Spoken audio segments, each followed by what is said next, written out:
এগুলো হলো কিছু খালি তেলের ড্রাম।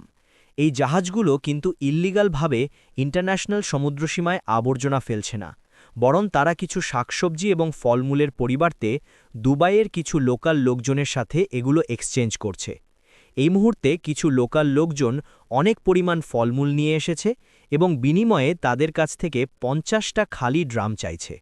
তবে তাদের এই নৌকাটা খুবই ছোট ছিল, যাতে মাত্র 14টা ড্রাম ধরে।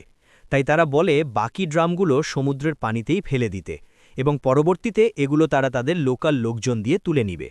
এই প্রত্যেকটা ড্রাম তারা 3,500 টাকারও বেশি বিক্রি করবে। কিন্তু এগুলো যদি কার্গো শিপটা বন্দরে নিয়ে যেত, তাহলে এগুলো শুধুমাত্র আবর্জনা হিসেবেই ট্রিট হতো। উল্টো এই আবর্জনা ফেলার জন্য তাদের কাছ থেকে এক্সট্রা চার্জও নেওয়া হতো। তাই সেখানকার লোকজনের সাথে এই ড্রামগুলো এক্সচেঞ্জ করাটা কিন্তু একটা উইন উইন সিচুয়েশন বলতে পারেন।